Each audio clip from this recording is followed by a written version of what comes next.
Your next unforgettable experience can happen anytime. Take an Amex card with you for rewards wherever you go. Morning coffee run with an old friend? Earn cash back. Weekend getaway? Earn miles. Amex rewards your inner explorer. Learn more at americanexpress.com. Terms apply. Dinner time. It's where little moments are cherished. With Blue Cash Preferred, get 6% cash back at U.S. supermarkets and bring everyone together. I did say everyone. Learn more at americanexpress.com/explore-BCP. Terms and cashback cap apply with Blue Cash Preferred. This is Fixing Famous People, the podcast where two reality television producers pitch solutions to save celebrities in dire straits. But first, let's get to the Pre-Fixe, your weekly pop culture roundup. Listeners, we're here. We're queer. Get surprised. Happy Pride. Happy Pride. To quote Dominick Pupa, Happy Pride. To quote me, I invented Happy Pride, actually. I was there. I was the first brick thrown at Stonewall. Yeah, you sure were. You know, in a world of turmoil, you know, the America 250 concert's falling apart. Gas prices are $13 a gallon. You need something that makes you know that everything is still okay with the world. And this week, I'm reminded that Gwyneth Paltrow is still an asshole, and I'm good. I'm feeling good waking up in the morning great. knowing that. Feeling great. What she shows up, I guess, on the Today Show. It doesn't even matter where she went, but she just wanted to remind us that she's still Gwyneth Paltrow. Listen, it's giving vintage goop. You know what I mean? Like in the best, like I'm it's feeling very good origin about it, story. honestly. She basically shows up on a morning show doing a recipe and then says, you know, she doesn't eat dairy, but when she needs to replace dairy in a recipe, she uses arugula. Do not adjust your radios. I did say replace dairy with arugula.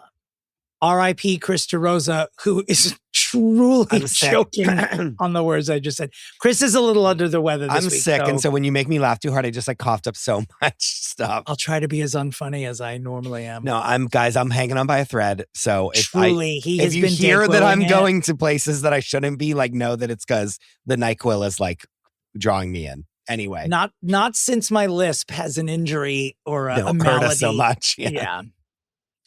So yeah, Gwyneth, again, still no confirmation that it's not pronounced Gwyneth until I hear it from her face. Replace your dairy with arugula. No wonder the world's falling apart. I mean, and in what? But also, like, there's so many alternative milks. Like, you know what I mean? Like, too many, some would say. Arugula. You know, like an oat milk, an almond milk, a soy milk. Like, there's so many alternative milks already that arugula, something that is so... I mean, she's out of her mind. It's a leaf, bitch. What are you talking about? But also, like, arugula is like peppery. It's like, it's not something that you can just like transform into anything. Like, people are like, cauliflower can become anything because it's so like mild. It's like, that's not arugula. Not to mention, I dated someone once who pronounced it arugula, and it truly made me heterosexual every time he said it. I was like, please, sir. I know you're all waiting for it. I don't know how to say this, listeners, other than I am now friends, not in quotes, with Mariska Hargitay. That's pretty much it. I mean, Dominic, seriously, when I'm telling you, like, random videos of it on random people's accounts was pictures of you. Like, not even like you reposting stuff. Like, just as I'm going through the internet, I'm seeing videos of you on stage with her. I was very happy to be able to nail a seat in the front row on the stage, or to nab it, not nail it. And so as such, I appear now in all of the advertisements for the show on their Instagram page because they shot a shitload of video on her opening night and I'm just there. It was great. She was fucking great. As some of you know, I was a little nervous because she is an actress who we love, who we've only really seen do one thing. And I'm pleased to report that she is as good of an actress as she is on SVU, if not better, because she was playing a completely different role. It is very triggery. The show is about unaliving, as it were. I did not know that the show was that heavy, but there are a lot of laughs in it as well, if that makes sense. It's very audience participatory. I did get to interact with her. I don't want to spoil too much of the show for you, but at one point she kneeled in front of me and put her hands on my knees and said, "Do I have broccoli in my teeth?" And I got to say, "Thumbs up. You look fantastic." She then stuck her tongue out of her mouth and went, "Oh," just like that. And I clutched my pearls, nearly passed out, and then she ran across the stage and continued with the show. To which I said, she motorboated your face. She absolutely. How was the show? Well, Mariska Hargitay and I are friends, and she motorboats me on occasion. She not infrequently motorboats. Touched her hands on your knees, Dominic. Oh, yeah. We high-fived many times. She smells fantastic for many people who've been asking, actually. There's videos of like at the end, she's doing her curtain call and she's like looking over to certain people that I'm assuming are like do some audience participation in the show. And I swear to you, I thought that she was going to come over and hug you. It does look like she's looking at me. Yeah, it does look like that. At one point, I toyed with craftily editing the video and making it seem like she was coming toward me, but I had to, quote unquote, put the phone down so I could properly embrace her. She'll be there until July 4th weekend. I highly suggest. It's a very intimate, very personal play, and seeing someone that you've already loved and know doing it was sort of very comforting. I don't want to give too much away about the play because it's very good, but yeah, that's all I'll say. I can't tell if people are like, no, tell us about it so we can go see it. But I didn't know anything about it, and when I saw it was great. No, sometimes if that's your instinct, then stay with it. It's life affirming, I will say. You could go alone, you could go with a partner or a friend, like anyone. It's not for kids, but anyone would enjoy this. And she might motorboat your face. If she does, let me tell you, it's an experience. I still haven't showered. It was 8 days ago. I went to the premiere of Stop That Train, where I ran into Chris's partner as well, while Chris was out of town working. The movie Stop That Train, starring RuPaul, and like everyone who's ever been on RuPaul's Drag Race, is as stupid and hilarious as you need it to be. And it comes out June 12th. And Ru showed up at the screening, which was an absolute surprise and remembering names. Delight. Remembering everyone's name who she needed to address. This is a very silly movie along the lines of Airplane and Naked Gun, except everyone in it is a drag queen. And it's what we need, ladies. Yeah. It's absolutely what we need. It's going up against that new Steven Spielberg movie. Is it called Disclosure Day? They're both being released on June 12th. So Stop That Train has started. Very different. They've started like an anti-campaign where they're calling themselves STD, Stop That Disclosure. And they also get to throw in a gonorrhea reference there. So who amongst? Go see it. It's great. It's absolutely great. You know what else is great? Before we get to like the actual news, Madonna's album is coming out on July 3rd, and she is doing what I believe is like a month-long takeover of Grindr. So as you know, am a regular user of the application. So when you go on and everyone in your neighborhood appears in like a tile form, like, you know, on a grid. And in grid number 6, or the middle of the second row for the past week, it's just Madonna. Oh, and you click on it. Her dream. It's changed the icon from yellow to pink on your phone. She's been into my phone. And you click on it and there's just material on there. There's an interview between her and Bob the drag queen there this week where she interviewed, someone asked her who the best fuck of her life was. I quote, "Who dicked you down the best?" She said, "I'm only going to answer with people who are dead. And my answer is John F. Kennedy Jr." I mean, yeah. And the room went silent with gay gasps because they were like, we're in the room with a human being who's had sex with John. Yeah. And to hear that news after the miniseries just was popular is like, sorry that, I mean, I remember there was I worked with a hairdresser for like a long time. And he said the two people that I've seen in person that I've been like truly just bowled over by how beautiful they were. He said were Naomi Campbell and John Kennedy. Okay. He said those two people. He's cut everyone's hair. Like, this is someone who's like seen it all. Interesting. You know, and he was like John Kennedy. I went around the corner and like ran smack into him basically. And he was like, "Oh, I'm so sorry." And but like, "Oh my God." Wow. And it was like while he was like white hot, and he was the most beautiful person I've ever laid eyes on. Do you have a person that was so beautiful you couldn't you, Dominic? Speak? Yeah. That's what I wanted. I don't know. I'm trying to think. Who would it be? Do I have an answer for that? I don't know. I have to think. I don't know. No, it's not a quiz. I mean, the first person that pops into my mind is Sharon Stone. I met her when I worked on the Joan Rivers show. Okay. So we're both in our teens. And I just remember how utterly beautiful she was. And I got to say, and I've said this before, when I'm in the presence of Countess Luann, I feel like I'm looking at one of the world's great beauties. You gotta love Lou. I mean, this is for real though. Yeah. This is a human being who looks beautiful on camera, but truly is better looking off camera, if possible. And has a presence and like an aura around her. Yeah. Yes. That make the men go wild, if you know what I mean. Wink. We had a cast member on the A-List New York that I produced several years ago. It was the All Gay Housewives. His name was Rodney. And I remember I had a hard time having one-on-one conversations with him because at least at that time, he was the most physically attractive human being I'd ever had a conversation with. He is, of course, an underwear model by trade, and Brazilian, which never hurts. And he's the only man I can think of that like stunned me to silence. Like I have a man, but I can't say it because it's like I'm not allowed to. Yeah, I can't say it yet is what I'm going to say to you. You have to. When something airs, then I'll be able to speak more freely about it, but it's under wraps. I thought you're like, I have to wait for Hassan to die before. No. It's like, so, well, I'll be dead decades before the two of you. So can you write it on a Post-it? And send it to you? No. I just mean like I have to, it'll spoil something. So I have to like, I'll tell you when the time has come. I can't wait. You're going to do it as soon as we yell cut today. I don't care what you say. I'll tell you. I'll come over there and beat it out of you. I'll hide your medication. Dominic, I will tell you, just not on the air. Speaking of medication, you want to know who needs some sedatives? Linda Perry. Songwriter Linda. Who did you think I was going to say? Karamo. Oh, God. I'm Dominic chomping. I honestly... The nerve of People magazine to put Karamo Brown on their first Pride, their first June issue. People magazine. You're homophobic.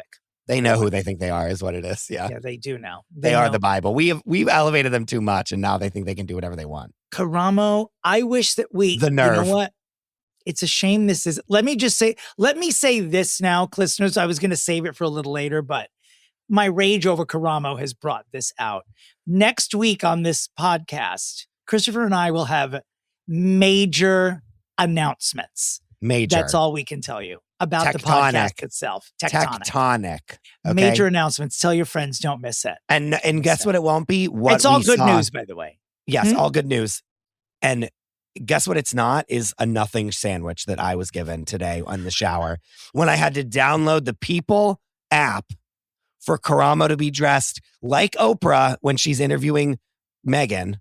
Tell me they're not dressed exactly. He had a sweater on like the same color as her, doing everything but giving up names. I felt like Sutton Brown. Let's just talk about it. I was like, name him. He's made Christopher Mann. I'm furious. But here's the thing. So Karamo Brown, talk show host, former Queer Eye refugee. He wouldn't do the press tour because his mental health was being challenged. And we're not insulting people. Look, you're having an issue. Take the day off from work. Do whatever you need to do. Whether or not you hold a press conference about it, that's a different level. But if you need to take off, you always put yourself first. And so he put himself first. He skipped the press tour. He's not friends with his former co-host. The show's no longer on the air. Bye-bye. It is not bye-bye for Karamo. He in cahoots with people.com put together what for 48 hours was billed as breaking his silence. Yeah, was he going to come on and say he's the father of Mindy Kaling's baby? Like, what's happening in this interview that they're like, shit will be falling from the sky, everybody. Like, this is major. He basically sits down with people. Well, Chris listened to it in its entirety while showering. So I'll get that in our heads. So that's how long it was, this bombshell. Where was he when you were washing your armpits? My nether point was he like... The Netherlands. I don't even know. I mean, so here's what you learn. Guys, you don't have to download the People app here. I'll tell you exactly what happened. And put your pens and papers away. You won't even need to take notes for it. He said that a producer yelled at him, or someone on the set yelled at him and said, "These 4 are stars, you are not." Okay, like all the 4 other Fab Five are stars. That is cold. That's a cold thing to hear. But why would anyone say that? I believe that it happened, but like, goddamn. And then the other thing was that he made they call them the heroes, like the people that they're fixing, that they're like, that they're revamping. Mm-hmm. He made one of the heroes cry, and the person, and someone, I'm assuming a producer, was like, you don't get to do, like don't ever make them cry again, which like is the opposite of what you want on a reality television show. Is that the person is overwhelmed with love that they start crying. Well, my question was this at that portion. Did he make them cry like at the inappropriate, like were they crying? Like, did he make them cry and like feel like shit? Or did he make them cry like, which is good for camera? Because if it's like good for camera, they're getting emotional. Well, and here's the part that we don't know is because he says everything's so coded and like with no facts around it that we don't know. And you are right, Dominic. It could be that like, he was like, and you're like really fat and ugly, and like we're gonna make you not really fat and ugly. And the guy started crying. It was difficult to listen to. Yeah, it was so nothing. It was really difficult to listen. It was infuriating. Even as a PR exercise, it was stunned. Drop, and only that. There was nothing there. Drop a bomb. And he said like there was behaviors that happened that I didn't like, and alluding to the other Fab Five. And I'm like, you have to give us one thing. Well, then you can't do all this and then not say anything. Well, here's the tiniest bit of tea, which I believe if provoked, someone will come forward and make it a bigger issue. This is my prediction. Buried in the interview, apparently there was an incident where Karamo was accused of something inappropriate, sexual harassment or something. We're given the impression that on the scale of those things, that it was minor. Don't come for me because you know what I'm talking about. I'm meaning like it was not, I'm not going to say the word in my head. It was like a slap on the cheek. It was something. I don't know what it was. That was like inappropriate, but not. And so there was tension around that. Now, I hadn't heard about this before. And once he's like, there was an accusation of something, but it was completely, we spoke to both people and everything was fine and we moved on at work and it was nothing like that. But now in these past couple of hours, now that this interview's dropped and people are watching it, other people are like leaking to other, less reputable podcasts than ours that everything is not okay, that everyone just agreed to, we were comfortable to return to work, but that an investigation is still ongoing. So this is not, it sounds like this might have been like, a little the lady doth protest too much. Like, think maybe she was in trouble and just decided to pull stunt after stunt to ignore it. I want to know about these accusations is what I want. Funny you say that, Dominic, because it's giving I'm the villain. He's like, he can't give any facts because there's no facts to be given. Do you know what I mean? Like 100%. Because like every fact incriminates him. That's what I think. And they all can't stand him because he's slapping butts and pinching booties. Yeah, like there's other, something. and it would also of explain. Like, and I'm allegedly saying that. That's allegedly. Like I don't know anything. Top to bottom. It would also explain how sort of cryptic their responses were when confronted by talk show hosts. And they're like, "What do you think about Karamo not being here?" Now, in my allegedly, I'm making this up. If it's fan fiction, I apologize. He brought it up, not me, meaning Karamo. Yeah, we're talking about this because he did an interview. Are you sitting up there saying like, okay, so Karamo didn't show up today. So am I supposed to scorch earth on this person while I'm promoting the feel-good television show of the year? Am I supposed to like, my choices are, if I'm one of the other 4 hosts, several of whom I find, I just don't like, period. But if I'm one of them, it's like, so I can sit here and not be joyful, which is what the show is. He's already pulled so much focus. But am I now on top of it supposed to say, this was a great stunt because he knows he touched somebody and that's what the real issue is, but we're not going to turn this interview into that. Yeah. There is this interview he did was not the other shoe. It was a lace. And the other shoe is going to drop when someone, preferably JVN, who or Tan was, I feel like one Tan of them would just like come and like, I feel like Tan doesn't let shit go. Karamo was up there in a too, good way. saying he was so happy. He's like, JVN's great now. I'm really proud about how he's been working on himself. How dare you? How dare you do paternity? You're the paternity guy now. You're the trash TV guy. What is this Halo bullshit? I heard that JVN was a monster. Well, we've all heard that. Yeah. Anyway. Well, no, and then he's like, I had to go back. And then it's like, so from week one, it was miserable, but you had to go back for the paycheck. And then it's like, and then you got another show. And listen, I've done a lot for a paycheck. Like money talks and I listen. Mm-hmm. But this whole like, I'm the biggest victim that's ever happened in the world is like very funny to me because it's like not, it's hard to explain. Like the fact that you wake up at 3 a.m., he says at 3 a.m., I had my assistant email like Gayle King and Jenna and Chanel and say, I'm not coming.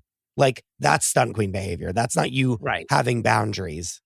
Do you know what I'm saying? That's you proving to the world why the rest of the cast doesn't like you because you pulled focus from the entire series because someone said a couple of things to you that weren't nice. And your mom was on the headset and heard your cast members talking about they didn't like how much filler you'd put in your face, which is what he pretty much confirmed that. In the interview. How many bottoms your pension?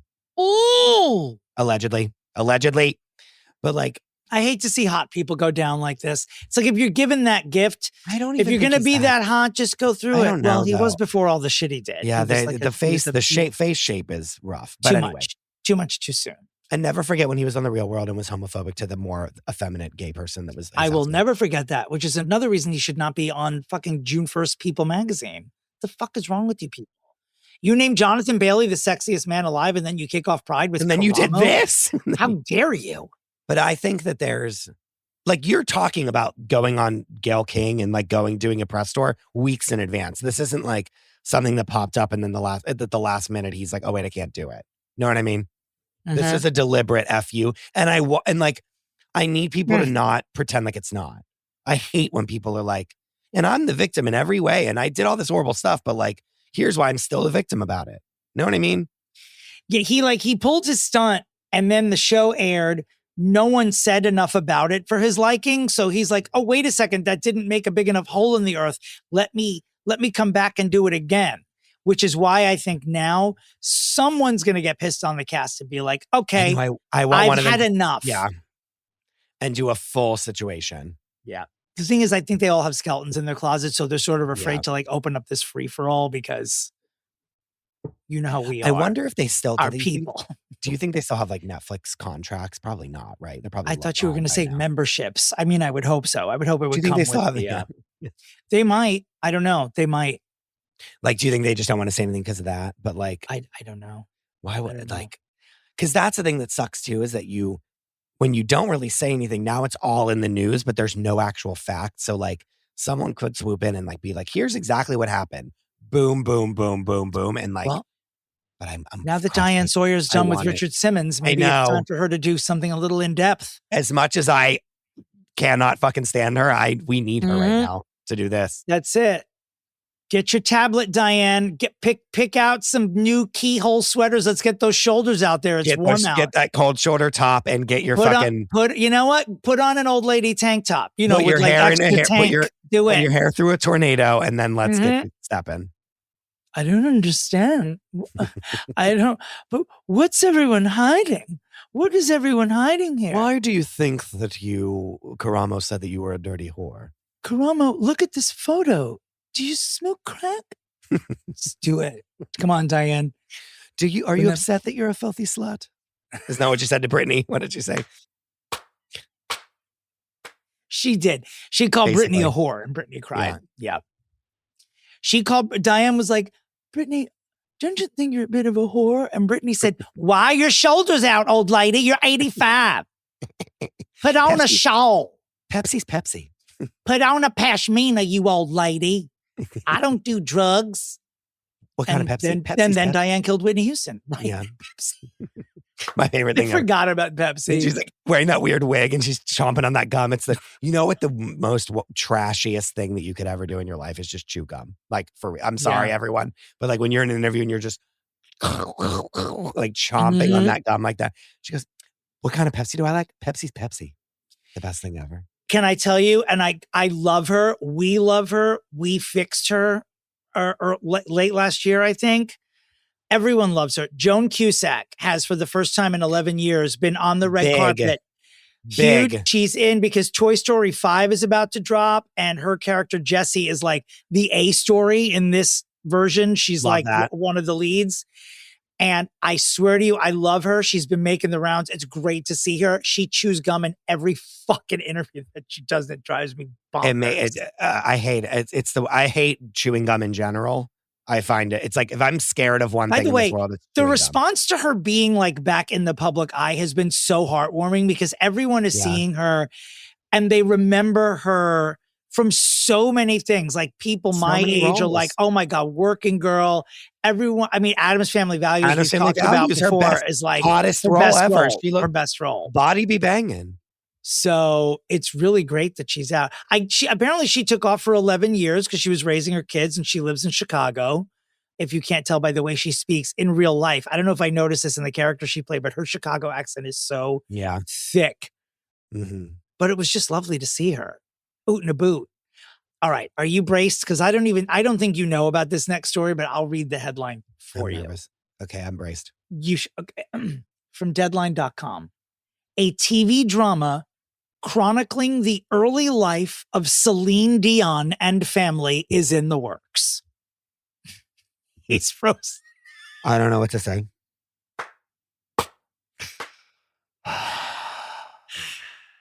We did it. Are you weeping? Are you Guys, weeping? we did it. We did it. God, I don't even know.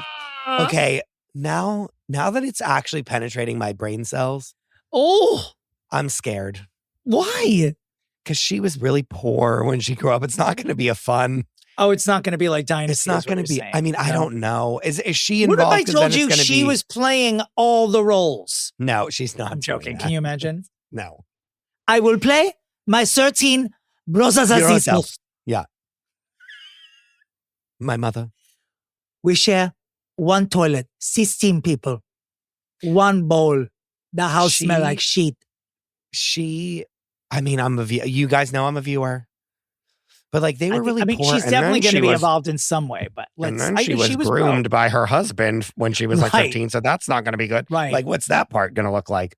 Right. Exactly. Will Russell Crowe be playing opposite a 12-year-old girl to talk about how they met each other? No, literally. As old as time. For real. And she sang that song. Oh, Jesus, she did. She did. That is it can be. So look out for that. It's just being developed as we speak, but where? I mean, it's going to happen. It's from a production company called Diamond Rouge Entertainment, and it's being taken out now to international buyers. Okay, so they're just like, okay. Mm-hmm. Well, that's early. I don't know. I'm nervous it won't happen. I don't know. I think it's going to. Her brother, Jacques Dion, is producing. Okay, I like that. Mm-hmm. And the show is going to be based on Dion, a family saga, which is apparently the title of a book written by Celine's nephew, Jimmy Dion. I had no idea there was like a Celine Dion universe that her family was running. I always thought Dion was like a stage name. No, their real last name is Dion. We have a lot of listeners in France or French Canada. Yes, I know what I did. Yeah. Who, anytime we use an accent, will message us that we're doing and it. Be like, we did the wrong thing. And I'm like, yeah, I don't speak French. What the fuck do I know? Of course I didn't do it right, guys. My name is Céline. Céline Dion. By the way, do you know, speaking of powerhouse singers, that there was a day or two this week that if you Googled Ariana Grande, petals would fall on the screen. Oh, that's fun. So if you Google her now, it happen automatically, but there's an icon at the bottom of the screen that if you click on it, the petals will fall. She's bringing that new song out, and Ethan Slater's in the fucking recycling bin is what he is. That's right. She's in We haven't seen him in a minute. We've not seen him in a minute. The song is called I Can't Believe I Made You Love Me or something like that. So she's just doing what she does best, which is taking marriages and ripping them apart and then throwing away the key. That's right. You know, the follow-up single to that is Disinfect Me. I fucked SpongeBob SquarePants. No, literally. Yeah. Mm-hmm. So many jokes. Krabby Patties in my hole. Where do we end? Where do we end? Krabby Patties in my hole. But the song is good. I mean, she's back. Here we go. She is back. The concerts begin like now. Like I think her tour begins like in the next. It's for her last album. Oh, it is? Yeah. She's not going to be singing from Petals on this summer She might tour? have like a single, but it's the Brighter must. Days. It's the last one with like, yes, and she never toured that. A great song, by the way. Say That Shit With Your Chest, to me, is the lyric of last year. That was last year, wasn't it? I think it was 2 years ago. God. But she was on Wicked forever, so she never toured this album. So it's because she did it's called Brighter Days, is like the deluxe version of the album. Mm-hmm. And so that's this tour. She'll obviously sing her new single. Sure. But it's not a tour for this album. It's a tour for last album that was 2 years ago. Will SpongeBob be with her, I wonder? No, I think they're broken up. I don't think they're together anymore. They are. Well, when I Googled her today just to see the petals fall, it still said that they're together, but I don't know what Google knows. I mean, Google knows a lot, but I don't know how if they're paying attention to Ethan Slater. Yeah. Did you see this interview? Someone interviewed Cynthia Erivo and she got a little bit angry. She's like, I don't want to talk about Wicked anymore. Yeah, she was like, I'm done. Years of my life to this and I'm just done. Which I get. And that's it. She was like, I did it. They were like, do the riff from Defying Gravity. She was like, no. She said, no, I'm not. I mean, which I get it. I get it. But it's just, I think the reason we're hesitantly saying I get it is because like the 2 years that we had to sit through Wickedville were so like, we're just so up and in everything. And I was just like, I don't think you can just say, nah, I don't want to talk about that anymore. Like you're associated forever. Like you're Elphaba. You're a child. Yeah. You're an action figure now. So you can't really be like, blah, blah, blah. Like Rosie O'Donnell talks about that pretty eloquently. She's like about how seriously she took the fact that she was Betty Rubble in the Flintstones because she was just like, you can't fuck up in public. Like when people want to talk to you about it, you got to talk to them about it because that's who you are now. So I get wanting to move on to the next project, but baby, Idina Menzel has not been Elphaba in 20 years. And guess what? She's still Elphaba. And now you are too. Like that is a role. And you got to be bringing something. If you're going to do an interview, you got to bring something new to the table then. You know what I mean? You can't just show up for an interview and then be like, what do you like to eat? Like, that's not what they're going to ask you. Or the next time that person interviews you, show up in head to toe green makeup and just say, go ahead, ask again. P.S. Though we're not at our Broadway section, since we are speaking about Cynthia, in the most exciting news, the rumor is that she's going to be returning to Broadway next year in the first ever revival of Stephen Sondheim's musical Passion, which didn't run for very long. I think I was in college when it was on in its original run. So Chris was either in utero or still pooping his pants. And I saw this on stage with Donna Murphy, who won a Tony for it. Oh, sure. It's so good. She's perfect for the role of Fosca. I hope she returns. So no Dracula on Broadway, no Jesus Christ Superstar, which she's done both the past year, but they're talking about Passion. And it appears as though, speaking of Wicked, that if the rumors are true, she will be on Broadway doing Sondheim's Passion at the same time that Ariana Grande is on the West End in London portraying Dot in Sondheim's Sunday in the Park with George. So while she may not want to talk about Wicked, the blessing of it is clearly on your lives. Wicked is everywhere. I mean, if we're at Broadway, we might as well just tell you that Julia Louis-Dreyfus is coming to Broadway in her Broadway debut in a revival of Other Desert Cities. God, I'm so old. I saw the original run of that, but it wasn't that long ago. And it was with Stockard Channing. And I will be honest with you. Yeah, I saw with Stockard Channing and Judith Light, if you can imagine the gay gods putting them on stage. Yeah, for real. And I will tell you that, you know, my bestie Wolf Klitzer and I, we try to go to everything that we can. This may not be on the list because it is too expensive. We looked at the ticket prices and we live here in New York, part of the reason, so we can like do all these things. Chris and I have talked about this before on and off camera. It's like you live here to experience all this stuff, but then it's really fucking expensive. And sometimes you're like, whoa, like I can't spend $300 every time I want to see a 90-minute uplifting moment. By the way, Other Desert Cities, not uplifting, but just Broadway in general. So we'll see. Speaking of uplifting, Cats, which we've both seen and raved about, has extended into 2027. Rightfully so. If you're coming to New York, you should see a show, first of all. Second of all, we both agree that Oh Mary and Cats the Jellicle Ball are the ways to go. Please, please. In bad news for Broadway, Chess is closing early. Leah Michele is taking all of the blame for it. I think unjustly, but yeah, but why? It's like, but wasn't JoJo was supposed to yes, JoJo, as in the JoJo, sorry, Levesque. Yeah. JoJo Levesque was supposed to take over on June 23rd. And this week they announced that the show's closing on June 21st. Why do you think it is? Because people are like going, everyone's talking about it still. I don't know. People were like, it's so good. But yeah.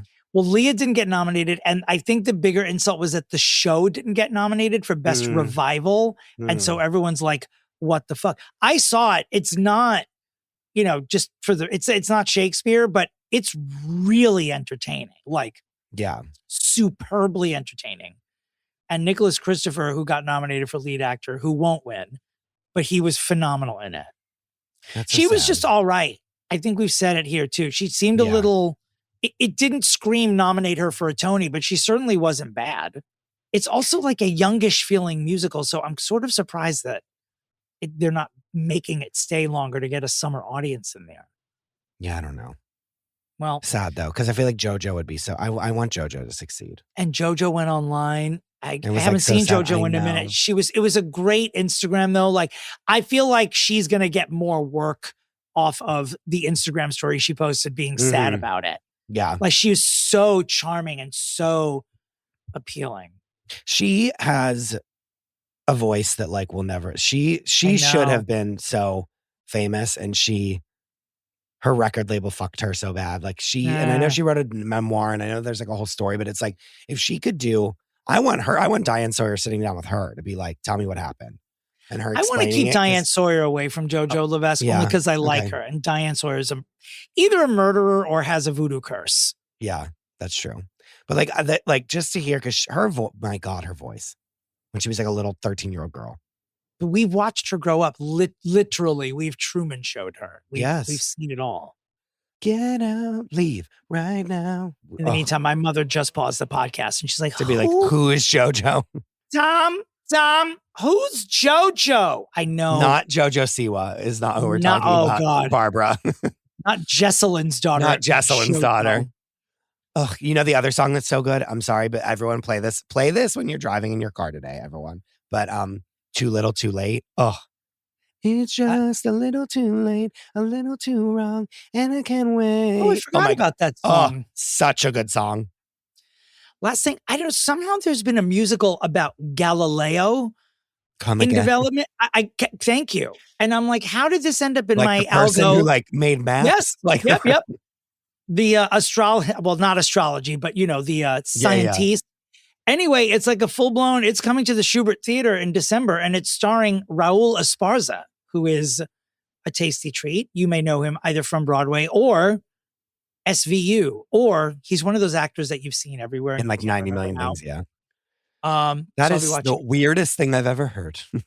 That's why I brought it up. I was just like, we follow a lot of this stuff, and I'm surprised we hadn't heard of that this week.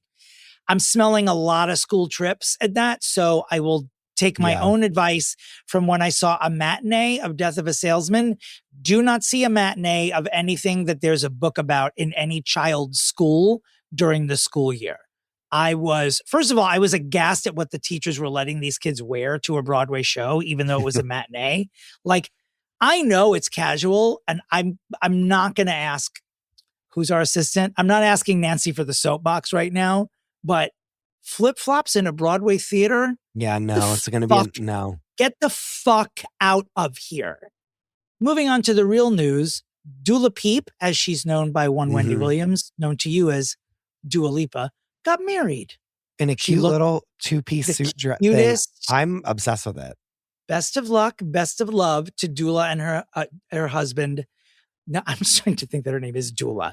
To Dua and her husband, Callum Turner, who it turns out is the front runner now to play James Bond when they relaunch it. Yeah, that's good. I mean, obviously Dua would be either a Bond girl or sing the song. Yeah, that'd be really good. Or be a Bond girl and sing the song. That'd be really good. Oh, be great. Can she act? We don't know. I don't know. Do you need to act to be a Bond girl?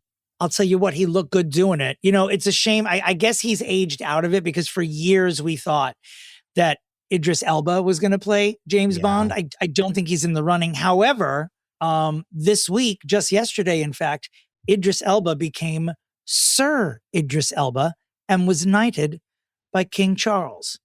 I'm going to go out on a limb and say he's the hottest knight in the British Empire. Yeah, for sure. Right, for sure. Deserved too. Well, yeah, he's an incredible actor. It's almost good that he never got the Bond role. It might have been. Yeah. I don't want to say beneath him because Daniel Craig's also an exceptional actor, but it just Daniel sort of Craig like came on the scene as 007 and then turned that into a real like career. And that's why Idris Elba doesn't need that. He was already too famous, but people are saying Callum Turner's like the right amount of famous, correct, to be James Bond now. He's also so hot. Oh my he's god, beautiful. I like have not really gotten good eyes on him, but like whoa. And Amazon, it hurts me to say this, who's now controlling that empire, has been, I think, pretty clear that they want someone in their late 20s, early 30s because which is smart. They're looking for a long haul. They're looking for 6 or 7 films in here. So good luck, Callum Turner. Good luck, Dua Turner, which I guess is now her official name. Someone was like, congratulations to Dua Lipa and now her husband Duo Lipo. Which was very funny. No, but he's like not famous enough in a good way, in the way that like he'll become the most famous from this role. He's young and he's really hot. And it can be like his like big foray into like becoming a star. I swear to God. I thought when you said he's young, I thought the next thing was going to be he's hung. And I was going to go on Google to find out how he's hung. That. Yeah. He's young. He's hung. He's full of love. Would I ever say that? No, that's why I was shocked. I almost let out an ooh. He's the same age as me. 1990. He is? Yes. Wow. I thought he was a little No, he's younger 36. than that. I thought he was about 30. Okay. Oh, did you hear that horn outside? Yeah, I did. Oh my God. Folks, I broadcast to you live from the Bronx. And once we have 2 days in a row where it's 68 degrees or higher, everyone leaves their apartment and just brings the furniture outside, sleeps out there, plays music, eats, listens to my podcast, our podcast, the translated version. Didn't know there was one. But be like live. They listen to it live from your window. Yep. I'm screaming out the window. I'm on a balcony. Speaking of dicks, Euphoria is done. Have you watched? No. Have you watched in its entirety? I can't. I don't have the mental fortitude to do it is the problem. I don't either. I read the recaps and my roommate watches it in her room and I just listen to her scream and I'm like, I'll just ask her what she screamed about and then come on my podcast and pretend that I don't listen to it. I was seeing pictures of like the one girl that was like the popular girl. What is her name? The one that's like, is this fucking play about us? Like her. She's like in these like fur coats and like has these sunglasses. I'm like, what is this now? Do you know what I mean? It's like become such a farce. And I'm just like, it's going to be a labor to watch it is the problem. Well, it's officially not coming back. Thank God. The showrunners and everyone have made it perfectly clear that it's not coming back. In the most boss power move of the week, possibly the year, Rihanna has hired Elon Musk's daughter, who is trans, to appear in the lingerie pride campaign that Fenty is doing. God bless you, Rihanna. God bless you, Vivian Musk. Actually, I don't know if she goes by Musk anymore, but God bless you, Vivian. The two of you are doing the Lord's work. Yeah. We have to shove it up asses when we can. We have so few opportunities these days. Yeah. I can't wait to see it. I'm excited. I want someone rolling on Elon Musk when he's presented with the advertisements of his daughter, who he does not refer to as his daughter, by the way. So actually, when I say presents him with the advertisements, I hope someone puts them in a ball and crams them down his throat by accident. Oh, you know what? Everyone's been asking me if we're going to talk about all week. It's the new era for Susan Boyle. I can't believe we didn't. How have we gone this long without talking about it? How have we gone this long in life without seeing it? Susan Boyle has a new single coming out. And as such, someone finally smartly took her and was like, the funniest tweet I saw all week was, how have I lived this long not being in Susan Boyle's mob wife era? She is in this blonde Anna Wintour bob and a full length, a coat that is, it looks like she's wearing a bear. Yes. And it's like a Juicy Couture sweatsuit sunglasses, and then the craziest wig you've ever seen, and then just like her with like Barbie girl makeup on. It's insane. It's insane. Like I she heard can't be taken seriously with it. It's like so ridiculous. It looks like a wig from Party City. It absolutely, like, it's not, I don't know what they're doing to her. And she's like not in the picture. She's not being like, isn't this crazy that I'm doing this? Which would be funny. Mm-hmm. She's like serious in them. And there's these like shots of her like in a recording studio, and it's just from the back of her with her like juicy couture sweatsuit on in the bob. And I'm like, what is this? I listened to a few bars of the song. She released like a 30 or 40-second clip. It's fine. She sounds like Susan Boyle. They have like auto-tuning the shit out of her. They're trying to do a pop song. Great. I am fine with someone 65 or older doing a pop hit. That's most of the music I listen to, if I'm being honest, is elderly people singing pop songs. But it's so weird. The whole thing is so weird. But it gets us talking about her. Well, there are several things happening in the Northeast this summer. We actually have a day, we were talking about off mic, on June 16th. There's going to be an NBA Finals game with the Knicks in it on the same day as a World Cup match. It's sort of like NYC apocalypse, like stay indoors. Stay out of the city. But at the same time, we will be dodging what I'm assuming now on an hourly basis for the next 6 weeks or so, details about the Taylor Swift wedding. So today's detail that you never would care about unless we told you is that it seems as though that Kelsey Grammer, Taylor Swift's fiance, and she were once very good friends with Miles Teller and his wife. His wife's name is Kaylee Sperry. But apparently they are not invited to the Taylor Swift wedding. We're going to next week need to have a music cue for this so I can play something dramatic like I give a shit about this. But I want to keep talking about it. I want every detail. Yeah, you're right. This is going to be like... I want to know what was served. Were there petit four at the hotel she got for everybody? I do, as much as I don't want to know, I secretly want to know every bit of information about it. Do we know where it's going to be or no? The duplex, from what I understand. Yeah. It was leaked. Just upstairs? Yes. In the Anne Frank cabaret room. Yeah, she's going to cram 600 people in there. I don't know. I mean, Newport, right? Or Rhode Island-ish, something? Probably, something north or Nantucket-ish, something. Still, though, a great move. Calling everyone and inviting them by phone, that's great. You know I love a phone call. Yeah. Have you noticed when I call you, I've stopped making a big deal out of calling you? Because it's not every time deal. I use the phone. But it's a big deal to me because I've never... You and I used to not be ever on the phone, but now I prefer to call you rather than text. Yeah. Yes, correct. I like the phone. I like to talk. I do too. I love a phone call. We have a podcast. I love a phone call. Jennifer Lopez has a new film coming out with the scrumptious Brett Goldstein. Yesterday on the Today Show, Savannah Guthrie was like, so are you guys fucking or dating or what? And J-Lo had to like get out of it as best she could. Like she did not want to answer the question. She's like, everyone thinks that about everyone I'm in a movie with. And in my head, I'm like, and you fuck them all, baby. So But also, why not? A legit question. But I know people would be like, would you ask a man that? Well, yes, I would ask any man that. I'd ask Bradley Cooper that. And it's like, here's a stable person with both of their, with his head on his shoulders. Mm-hmm. Why don't you be with him, not fucking all these losers that you're with? I want to swap bodies with J-Lo one day, and I want to give the interview that turns all the naysayers around. Like if I'm there and Savannah says to me, if I'm Jennifer Lopez and she says to me, are you guys dating? I'd be like, dating? No. Fucking? I mean, look at him, wouldn't you? Don't you want to right now? Brett, go in the green room and fuck Savannah. That's exactly what I would say. But yes, Savannah, I fuck everyone I'm co-starring with. If you want me to believe I'm in love with them, I test them out with my body first. Allegedly, they did bang, though, which I hope they did. I would just assume that they did. And like the thing that's annoying is like in the press, they're doing all these like social videos. She's like, oh, like she's almost like, yeah, you're obsessed with me because he like wrote it for her apparently. Yes, and he liked it, and she's like turned off by that, and I'm like, be happy that he likes you. Is she pretending to be turned off by it? I don't know. No, it's just very like, she's like, oh yeah, you do know so much about my career. Like she's like, isn't being like, this is so funny that you're my super fan. She's like, She's very cold about it. And I don't like that because I think she feels like he's below her because he's like treats her with respect on like every person she's dated.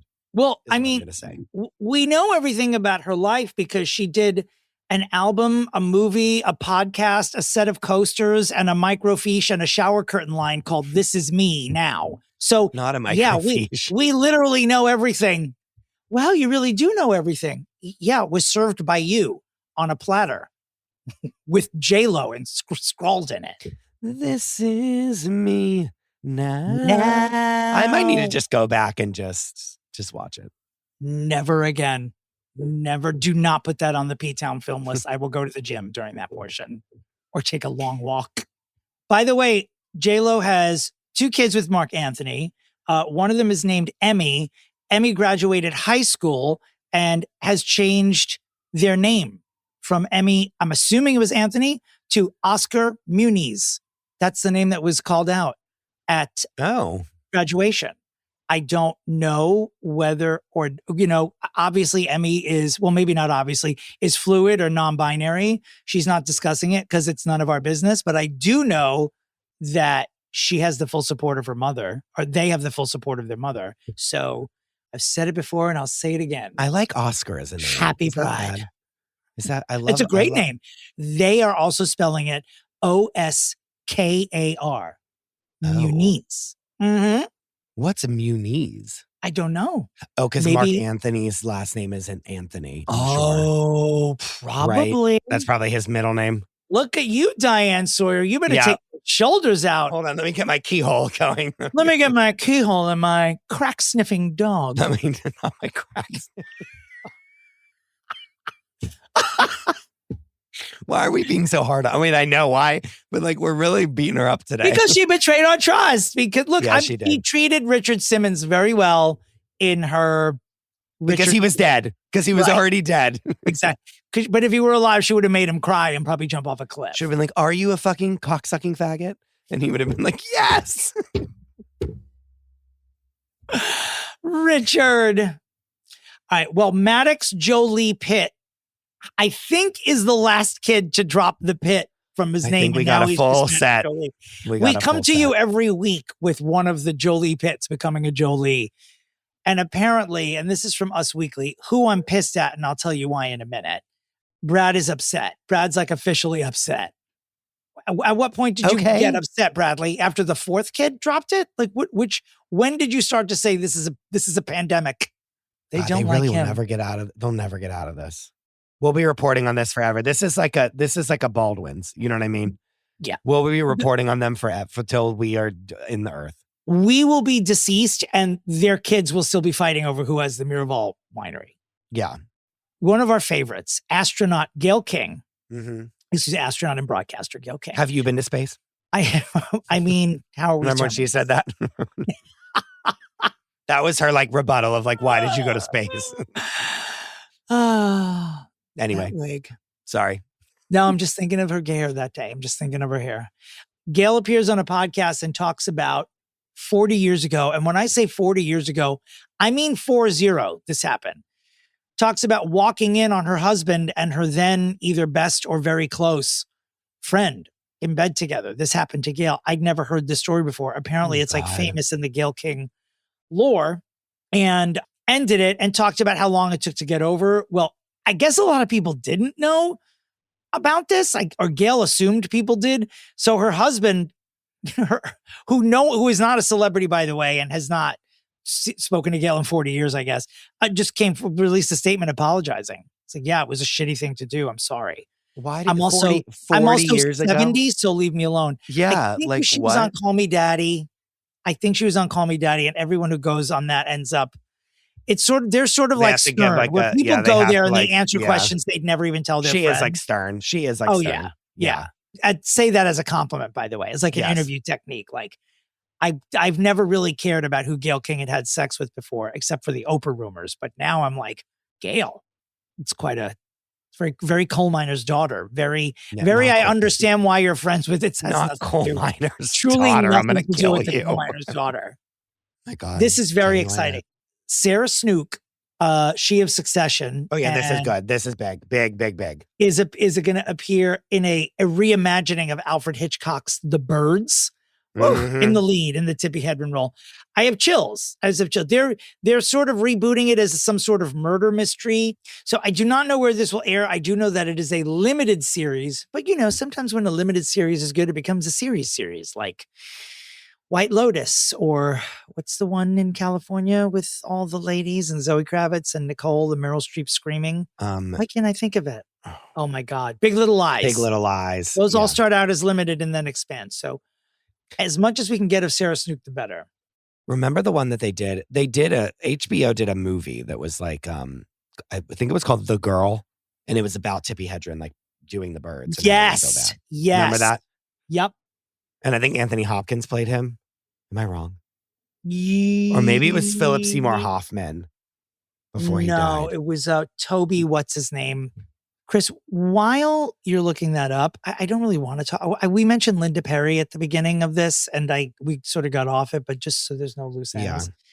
She was just running her mouth about Madonna this week and saying Madonna seems weak to her right now. She's chasing trends and trying to compete with Charli XCX. She doesn't seem powerful to me anymore. She seems weak. And P.S. then goes on to say, but I love Madonna, and I've tried to work with her so many times, but she won't call me back. And now she's not going to, dum-dum. She's just not. Yeah. You're weak. She just performed to 1.6 million people in the biggest attended concert of all time. You know what's weak? You're wearing Abe Lincoln's hat. Shut it. It's not a gimmick anymore. You're not Boy George. Lose it. Not Abe Lincoln's hat. Okay, The Girl. Come to the old ladies that I love. Okay, so movie The Girl. The Girl, it was in 2012. Sienna Miller played Tippi Hedren. Toby Jones, you're right, played Alfred Toby Hitchcock. Jones. And Imelda Staunton played like his wife. Oh, I love Imelda Staunton. I might have to go rewatch this because I remember it being Put it on really the list. Good. It's going to have to rain for 3 weeks for us to watch all these. No, we can't put it on the list. There's too much on the list already. Dominic, we have to watch Cats. Oh, God. And watch, what's her name? We have to watch Judi Dench be Old Deuteronomy, okay? Oh, God, Judy. All right, better news. Bad Bunny is also in Toy Story 5, I might add. He's playing a slice of pizza with sunglasses. Is that real? I swear to you. Oh my God, that's so funny. And Taylor Swift is doing the song for Toy Story 5. And then the tweet that was like, it was like Taylor Swift releasing that she's doing the song for Toy Story 5. And then someone tweeted, Diane Warren falls to her knees. Yes. You think Diane will just take the year off from getting nominated because she knows? Wait, that's what should be on the list, is that documentary about Diane Warren. Relentless. I'm putting it on the list. That's being added. That might have to go up on the list. Coming up on the a la carte, Jay-Z disses everyone he ever worked with while performing in Philadelphia. We're hearing whispers about a Lady Marmalade reunion. Oh my gay God. Oh my gay God. A cast member from Jersey Shore is considering running for governor of New Jersey, to which I say this was only a matter of time. And I'm surprised it hasn't happened before. And Drake now has more #1 songs than Michael Jackson, but so annoying. But he did suffer a humiliation this week, which we will talk about on the a la carte. And Smith from Sex and the City universe. Remember Kim Cattrall's boyfriend, Smith Jared, after being out of the spotlight for nearly 10 years, has resurfaced. And you won't believe where he's been living or what he's been doing. And we will give you all that information on the a la carte, which is for our Patreon members and you Apple subscribers. I have 2 things before we go today. The first is that I'm so furious with Us Weekly right now because, and not just Us Weekly, James Van Der Beek died earlier this year. Okay. Mm-hmm. This is good. Before, James Van Der Beek's widow was, I believe, his second wife.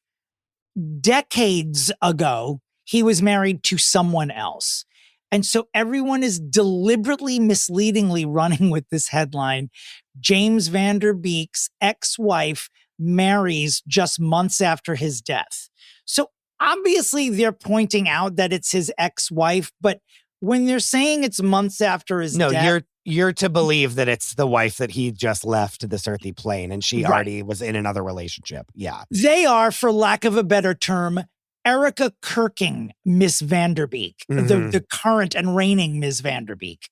Fuck you, Us Weekly. You really embarrassed me in the group chat this week because I sent this in and I was like, well. And then Dr. Rabbi Rebecca Bregman was like, I thought the same thing, but it's his ex-wife.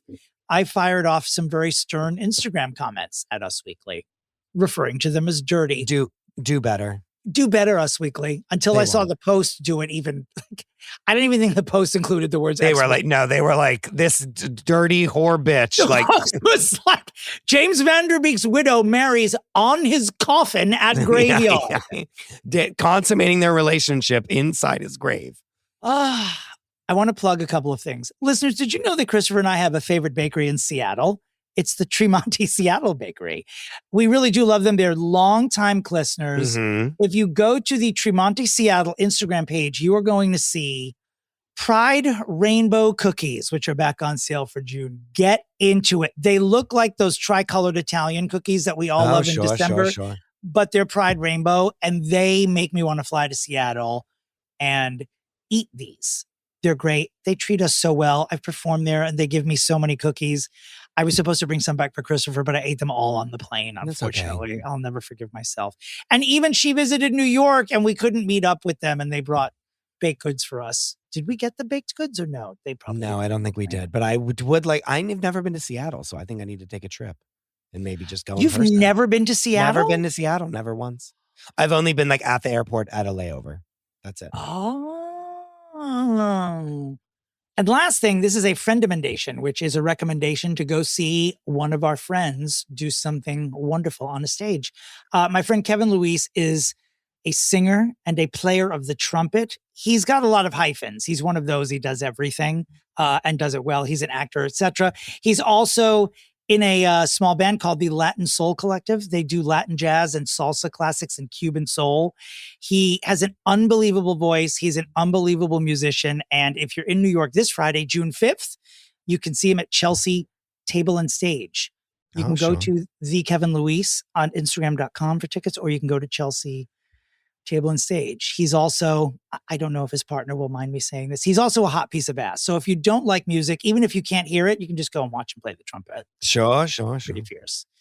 Speaking of live performances, Chris, I don't know if I've mentioned yet on this podcast that I too perform. You do a stage live production, interviews? stand-up comedy. Yes. What? 2 weeks. In 2 weeks, it begins. It does begin. I know. Me seeking attention off the microphone seems unusual, but it is something that I, in fact, do. I will be on June 18th, beginning in DC. And then I go to Chicago and Boston and New York City, and then to Provincetown for the whole month of July. Please go to Domentary.com or to linktree.com/Dominick Pupa or my Instagram page. And please come see me. I love performing live more than ever since this podcast started because so many listeners come. I will be there in P-Town on the 8th and the 9th of July during his shows. Just FYI, in case you want to make the trip. In case you want to come to the Cape. It's a great excuse to come to, I guess what we'll just call it FFP Con until someone tells us not to. So we have to sell tickets to it. Or you could just come to the duplex on a random Friday and we can have it there. So you don't have to that can happen too. That is FFP But come to the shows anyway. We're fixing Awkwafina this week. We sure are, with our guest Noor from The Reality Is. Oh, love Noor. And we will be doing that. And don't forget, next week, major announcements. Big tectonic announcements. Tectonic. Don't miss it. And we'll be back with Awkwafina and Noor after these vital messages. Dominick. Christopher. We played a rousing game of traders with this woman, and now she is here to help us fix Awkwafina. And that is Noor from The Reality Is. Thank you for being here. Thank you guys so much. It was so rousing, huh? That traders game. I know. I'm sorry. I had to kill you. I'm sorry. I had to kill you. No. It's fine. That's literally the game. It's okay. But I mean, it was so exciting. Everybody's like, oh, and then once you die, you could just like log off. And I was like, why would I do that? No, I was joined back riveted. in and watched the whole game. Riveted. Yeah, I loved it. I loved it.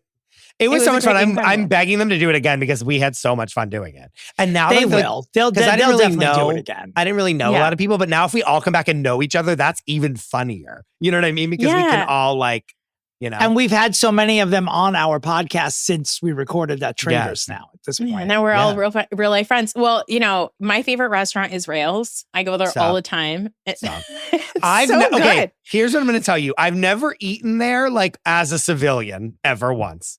Every time I've eaten there, it's been like eating before we film a scene for Real Housewives of New Jersey. So I would love to go to Rails with you as civilians. Can we do that, please?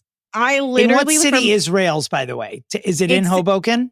No, it's not. It's in Towacco, New Jersey. It's far away from me. It's like an hour away. That sounds It's actually much more very glamorous close, like literally walking distance. I mean, know who's walking there, but like it was walking distance from Teresa's old house. Yes. So it's like that part. And Mother's Day was this past weekend on Friday because we never do Mother's Day on Sunday. I'm like, leave me the fuck alone on Mother's Day. Period. But Friday, do you have children? To dinner. I do. I've got a 12-year-old and a 9-year-old. So like, I was like, and they're great, by the way. I always shit on it, but like being a mom is really great. I really enjoy it. But on Friday, my husband was like, that's actually the most reasonable endorsement I've heard of motherhood, actually, in a while.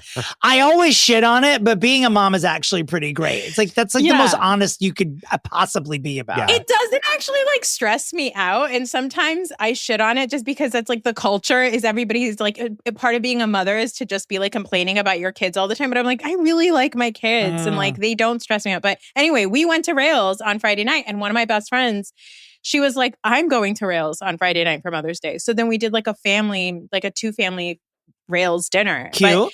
I love Rails. It's actually so good. The food is great. The steak is legit so fucking good. My kids are like spoiled now. They're like one of them made honor roll last semester or last quarter. Like, and he was like, can you buy me a $75 steak at Rails? And you were like, no, okay. I was like, oh, what do you want to do? Like, we're so proud of you. You made honor roll. He was like, I'd love to go to Rails for dinner. And like, I don't know what I It wasn't did. like Chuck E. Cheese or like, you know what I mean? What does a kid like to do? Like Rails go to like a roller coaster? No, he was like, I want to go to this nice steakhouse and like order a martini is what I want to do. Legit. So legit. Is it by a train station? Yes. It is. It's on the train station. And it sounds so sad because you're like, no, it's literally the Rails stands for train tracks, but it actually is so nice. No, it's a nice. It's a really nice restaurant. So like you've been there as a viewer, like you know what I mean. Like you've been there and I just didn't know. Okay. First of all, thank you so much for having me here. Of course. My podcast is called The Reality Is, and the genesis of it was there weren't enough brown women talking about reality TV. And it's just, especially like in 2020, we had like Asian women. It's funny because we're going to shit on an Asian woman today, but we didn't have Asian Not necessarily. We're trying to improve. We will a little bit. She'll catch some heat. We Tiffany Moon was on, and then we had like Crystal from Beverly Hills, and then we had Jessel, and we had Asian women on Housewives, and even with Jen Eden, who's not Asian but she's Turkish, so like there were not enough people of color, or at least women of color, talking about these kooky ladies that we love. So I started a podcast called The Reality Is, and I talk about all the problematic things that we love about these shows on Bravo. But I also do an episode once a week where I talk about politics and the general state of the world with my brother. So the takes are hot and cancelable. So maybe one day you'll fix me. I don't know. Yeah. I doubt. Not before they fix us. You also just described us. Yeah. We're here to fix Awkwafina today. Noor, did you pick Awkwafina off of a list? And if so, why? I think I thought about either Awkwafina or Melissa Joan Hart. Is she the one that played Sabrina the Teenage Witch? Yes. She sure is. And we sure did fix her. You're welcome, Melissa Joan Hart. Yeah. We ended up fixing her. Okay, good. I'm so glad you fixed her. She, like I grew up, I thought about these two women, and then I was like, my part of my podcast, just a heads up, if you do start listening to it, part of my brand is just shitting on white women. Sure. Same. So I was like, oh, I could do it. But I was like, well, no, let's talk about Awkwafina, because Awkwafina's claim, like the reason I picked her is because one of the things that I often talk about is, and I can say this as an Asian woman, oh, by the way, happy AAPI month. Wow. Oh, But is that May? Is that? I guess it is. So. All right. I think so. Well, but, this is going to be airing in June, so let's just pretend we're still celebrating. That's how much we love AAPI people, particularly women on FFP. Go on. But I think one of the things I often talk about is like within my own community, from like a South Asian woman, from a Pakistani perspective, we love to culture vulture from the Black community, because everything that's cool about being American, everything that's cool about being an American immigrant is picked up from Black culture. And the thing is that we love to take from it, but then we never credit it. And then we will just, profit off of it and not give credit where credit is due. And I picked Awkwafina because she did kind of come in as her name was Awkwafina. What is her real name? Like Hannah? I don't know. I literally don't even know. Nora. The Nora from Queens. That's her real name. Yeah. Wow. Nora Are you fixing yourself? Are you? Oh my God. Right. Well, and your assessment about theft is not just, it's not isolated to the Asian community as well. Yeah. You've also described almost everything about white gay culture and literally all music. That's true. That too. States. Not all like music. Any genre of music that was created in the United States was created by Black people, and we're sort of appropriating. Yeah. So to hear you speak that way about a community to whom we don't normally ascribe that to is just sort of like, oh yeah, Asian people too. Yeah, it's all of us. Hey, it's really everybody. Hot take. If there's anything cool that you've ever liked in your life, a Black person probably came up with that. So there you go. And the government knows that, which is why they're trying to erase the 20th century right before our eyes. in the next 6 months. Well, good luck with that. Well, here we are at the middle name game. Noor, this is where I ask our guest, who is you, and Christopher DeRosa, to guess the middle name of the person that we are fixing. In this case, it is Awkwafina. Awkwafina was born in June of 1988. She is 37 years old. I believe this makes her a Gemini. She was born June 2nd. Yeah, she was born in Stony Brook, New York, which is on Long Island. Her first and last names are Nora Lum. Those are her birth certificated names. As if you are a fan of Awkwafina, you know the sitcom Nora from Queens. She is Nora. But here is the rub. Awkwafina does not have a middle name. Okay. So what to do? Well, I'm glad you asked, because here's what we're going to do. Many times in her storied career, Awkwafina has talked about the influence that Lucy Liu had on her when she was becoming an artist, particularly when Lucy Liu became the first Asian woman to host SNL. And then when Awkwafina eventually hosted, she brought up in her monologue that seeing Lucy Liu do that made her want to do it. And then she did it. I just got goosebumps a little bit for that. Wow, beautiful. So, Lucy Liu also on the list because we want better for her. Continue. Is she on the list? She's on the list. In a Jane Krakowski way that we just want more of her. We want better for her. So instead, let's guess Awkwafina inspiration Lucy Liu's middle name. Now, Lucy Liu was born December 2, 1968. That makes her a Sag. Yes. A Sag or a Capricorn? Which one is that? Scorpio. Sag. She's 50. God almighty. She's older than me. She's 57 years old. She was born, in New York, New York. I love that. A native New Yorker. Never, ever guessed Never knew that. Lucy and Liu are her birth certificated biological legal names. What is Lucy Liu's middle name? This is gettable. It is a woman's first name that would not be mistaken for a last name. 1968 is when she was born. Okay, I'm going to say Anne. Shirley.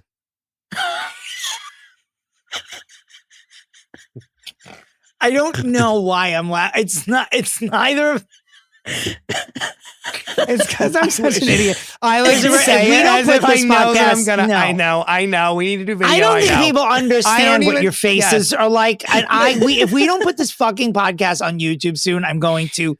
I need people to see what your face looks like when you are like that into it. Like, I'm not mocking it. It's like, I need people to see what we're seeing. I know, because I think I'm going to win every single time. You're like, no. I love it. Like, I want people to see it. No, it's not Shirley. It's not. It's not Shirley. It's not Anne. It is one of my favorite names, Alexis. Lucy Alexis Liu. Sure. Why not? I love that. Wow. It's bitchy. It's glamorous. It's sexy. It's got X in it. Yeah. Lucy Alexis. I think Alexis, anytime you give a child the name Alexis, like you want greatness for them. Yeah. You don't give a name like Alexis to somebody to be like an accountant. No. Yeah. No. Yeah. If you name someone Alexis, you're expecting them to wear a red dress at a black and white ball, a la Alexis Colby from Dynasty. Yeah. That is what you want. Okay, moving That's on. all you want. Here we are. Awkwafina, now age 37.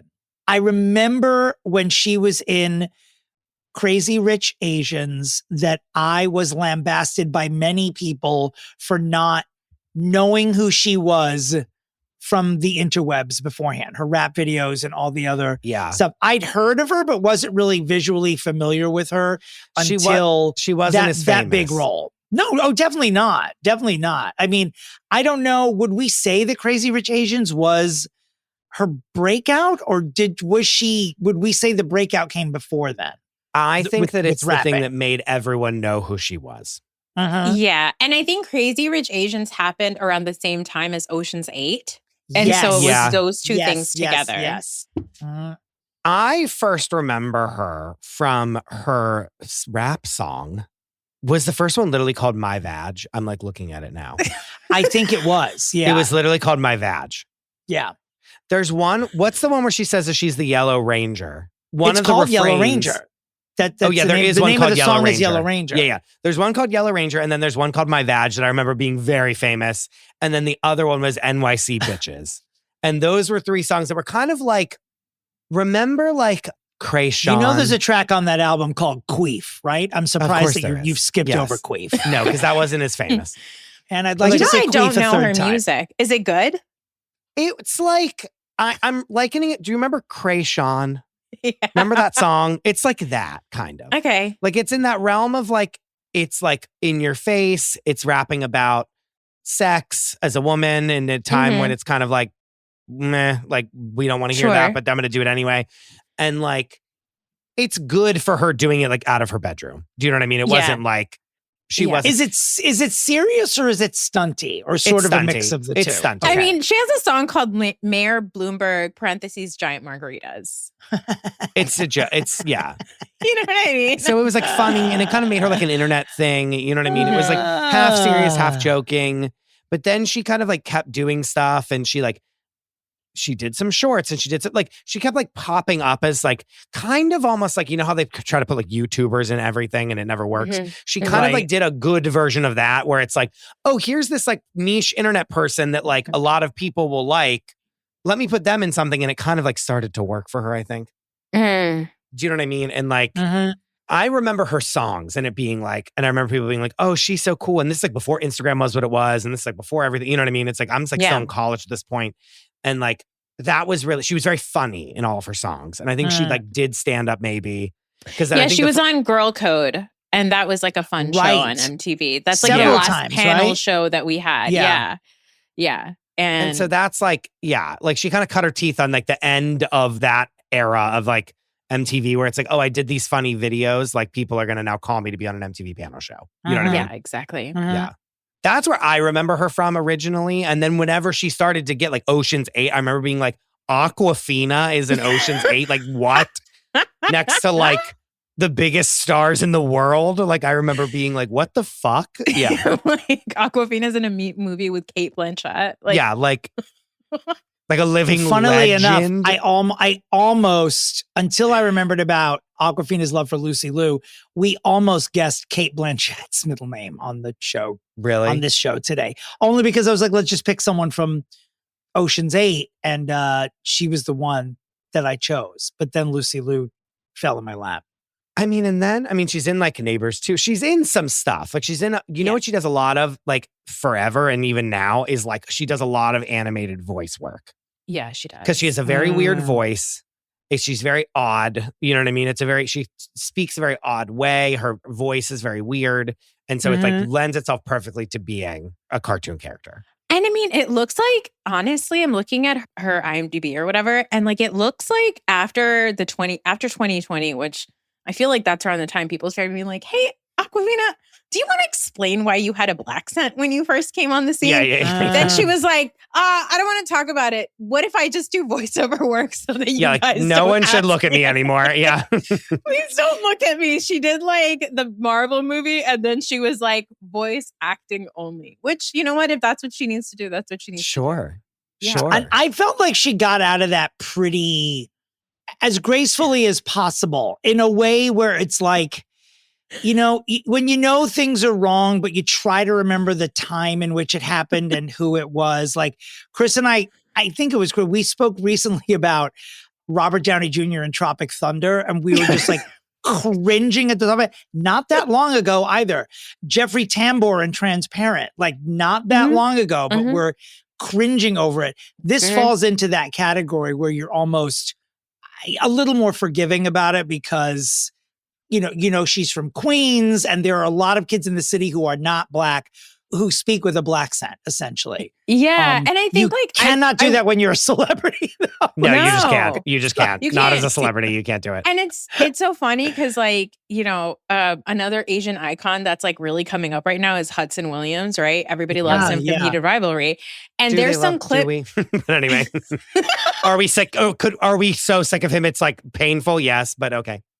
He's getting very famous. He's getting very famous. I'm just saying, not interested every single time I see something pop up of him on Threads, of course. But yes, yeah. There's a clip that went around of him in like he was like, I don't know, an extra in some show in Canada, some like Law and Order looking show. And he's like a suspect and he's doing this accent that sounds very much like a Black accent. And apparently it's like very common from like certain communities like Toronto, and people started like shitting on him. They started like losing it. And they were like, oh my God, like the Asians are doing it again. And I was like, well, I mean, that's true. But like, even with Awkwafina, right? I think the thing that like drove me bananas about her is like when she was asked about it, she was like, I would love at some point to have a conversation about this. And they were like, is that time right now? And she was like, nope. And then that was it. And then we like never got more. And then that was it. It's kind of genius. Is that, I mean, I don't know. I think, okay, here's why. Is it wrong? Yes, it's wrong. Yes. Like, do you know what I mean? Like, yes, it's wrong. Yeah. But if you're but like from a standpoint of like a PR thing, it's like she kind of didn't give it any fuel. Yeah. And like, because that's all they want is to jump on it and be like, Awkwafina says she is Black and then like put it all over the internet. Do you know what I mean? Like, yeah, that's true. And now I don't know how she did Scuttle's voice on The Little Mermaid. Like, did Scuttle have a Black accent? No, it was like her Black accent. But like, what is her voice that's not a Black? Like, I guess I know it, but like. I heard her recently on Amy Poehler's podcast because she like sent in a voice message about like Jack White, who she's like best friends with now, or Jack Black, not Jack White, because she does all the Kung Fu Panda movies with him. Yeah. And it was like a perfectly regular person from New York. Like there was no accent. So like that's the thing that drives me bananas about her. But yeah, I think she did a really smart thing. She said voiceover work only. You'll never see this face again. You won't even know what I look like. It's fine. What I will say, she does Ocean's 8. She then does Crazy Rich Asians, which was like the biggest movie of the year in 2018. Right, yeah. Like, you know what I mean? Humongous hit. She becomes an international star. Mm-hmm. And then does a really good thing where she then does like an A24 movie called The Farewell the next year, which was so good. It's such a good movie. Incredible movie. I actually saw that movie on an airplane. Now that I think about it, was when I saw it. It was so good. It was so good. She won a Golden Globe for that too, for Best Actress in a Comedy. Rightfully so. Like, incredible movie. A movie that did not get enough press and was so fucking funny. And we watched it on a plane and Hassan and I were peeing our pants. It was called Breaking News in Yuba County. Did you see this, Dominic? Oh no, I've heard about it It's written for you. It is ridiculous and like such a parody and crazy. And it was so fucking funny and it's star-studded. Like Bridget Everett is in it. Oh. Allison Janney is in it. Mila Kunis is in it. Regina Hall is in it. So many people. She is so funny in it. Juliette Lewis is in it. Like, so many people. It is so fucking good. And Awkwafina is like dropped, like on the ground, pounding my hand into the pavement, like funny as fuck in it. Ooh. It's so good. I'm writing it down. I mean, then she does Raya and the Last Dragon, where she's the dragon. And I feel like that was like her like last really good role. Yeah. where she is doing like that movie. And I liked it. It was good. I liked it. But then she was in Shang-Chi. That's a big deal. She's in a Marvel movie. That's true. Like a pretty big deal, you know? Yeah. She's on Shang-Chi. Yeah, she's in Shang-Chi. And that's where what is his name? Simu Liu gets his like star turn after being in Kim's Convenience. Mm-hmm. I mean, she really rode the wave. Have we mentioned Noor from Queens yet? Because that was pretty good for a time. Like that was very funny too. I watched every episode of it. I fucking loved it.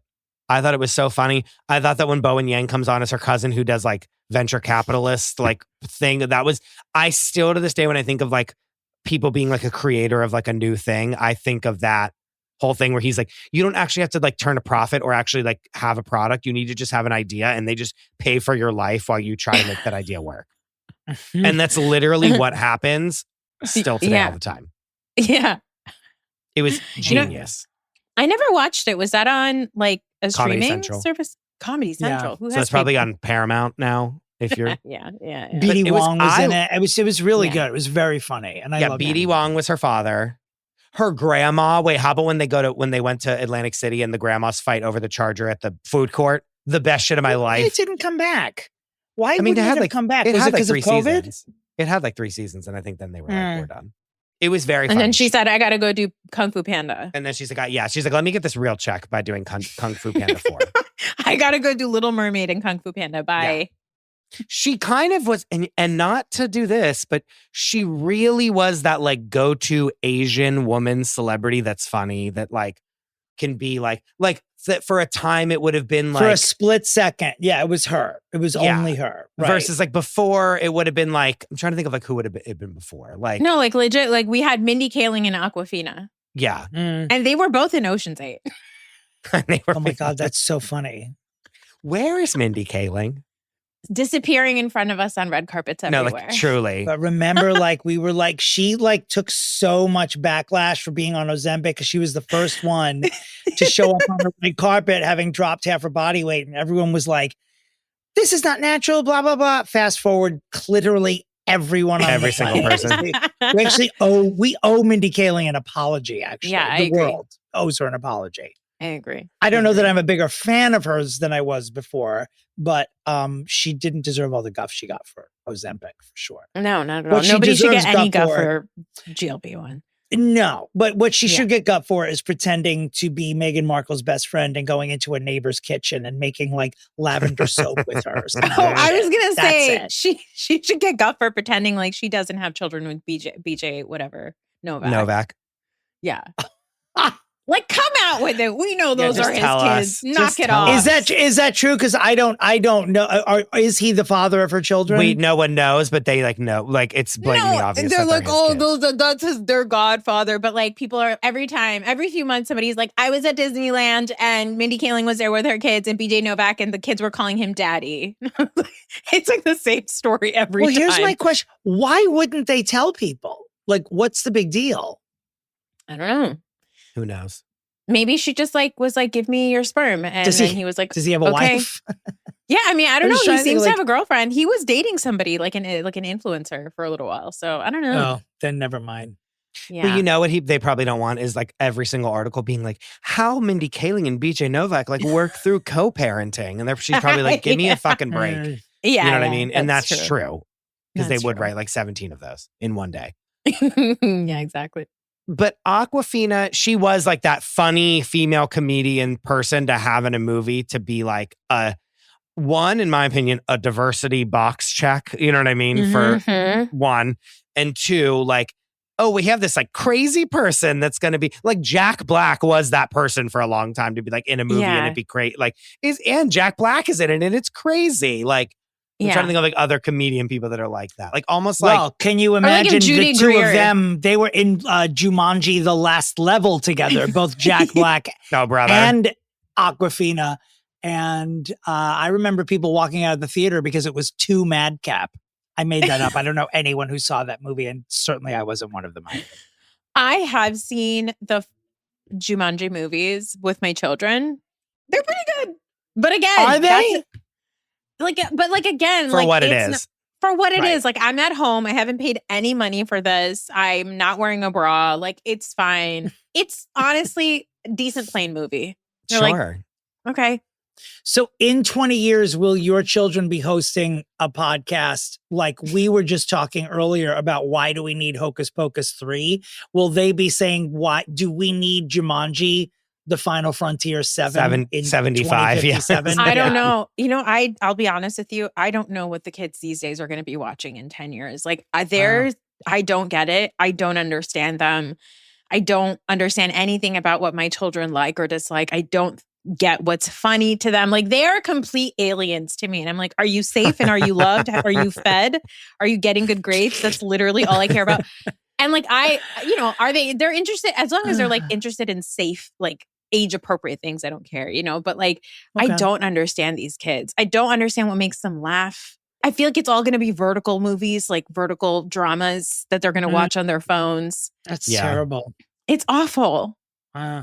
Yeah, it sounds. Have you tried tickling them? Do they laugh when they're tickled? Or they do love zombies? They love. You know what they love? They did love Stranger Things. They love nostalgia for some reason. Like they love Stranger Things. They really enjoy Back to the Future. Like they do love. Oh wow. Okay. Like, oldish things, but they need to like be like that. Like they're not interested in something from like 2000s with like bad CGI. They're like, what the fuck is this? Sure. Yeah. But if they're watching something from like the 80s or the 90s with bad CGI, they're like, this is fun. So like, that's what they're no wonder they love rails. It sounds like a fucking museum, that restaurant. They're probably completely into it. When you go downstairs in rails, you take the elevator to the speakeasy. There's like a window and you just see like cured meats and cheeses hanging from a window. It's hilarious. Dominic, when you see a picture of this place, you're like, oh yeah, like you've been there. You've been there on TV. Field trip to rails. I can't wait. I truly can't. By the way, they have valet parking. It's a very nice establishment. P.S. They don't need valet parking. There's a humongous parking lot right next to the place. They don't. It's so silly. Why do they have valet parking? Because it makes people feel good. That's why. Oh, God, what to do with her? Because she's so... It's like you think she's niche-y, but she's not. She's super talented. Like we've seen her do so many things. And she, again, this is a case of we don't dislike this person at all. This is someone we want better for, because we just don't see her enough. This is the thing. She was super niche-y and then she became a humongous household name. But then again, it was like oversaturation. And now it's like people are like, because you were this like hot ticket item, now you're not the hot ticket item and you don't have like the resume to like fall back on. Does that make sense? Well, because Ocean's 11, Crazy Rich Asians, subsequently SNL, and The Farewell, this was all in like a 24-month period. And The Farewell was a great movie. A super, your manager gets a high five for that, because that's like a great thing to do with someone that was going where her career was going, was sort of to diversify her, was great. And I don't know if it was a COVID effect. I'm noticing too that like Noor from Queens ran from 2020 to 2023. COVID-19 also ran from 20 to 2023. So it's almost like when people are not at home, they're not choosing this product anymore. I don't know. Like there's a lot of entertainment properties that had a similar lifespan. And she is doing a lot of voiceover work. She's mostly active on socials. It's not like every week, but it's like every month or something. She looks good. Her socials are still funny. Listen to me. She looks good. But you know what I'm saying? She's like, she's still like, there's every reason to believe that she should be overbooked. So I don't know what goes on in her personal life. We're just here to pick the projects that are going to work for her. But she's sort of a tough one because she ran the gamut very quickly and very deliberately in like a short amount of time, from like the rapstress behind Queef to the Golden Globe winning actress for The Farewell. Like, how do you do that in a short period of time? That's like, it's pretty remarkable.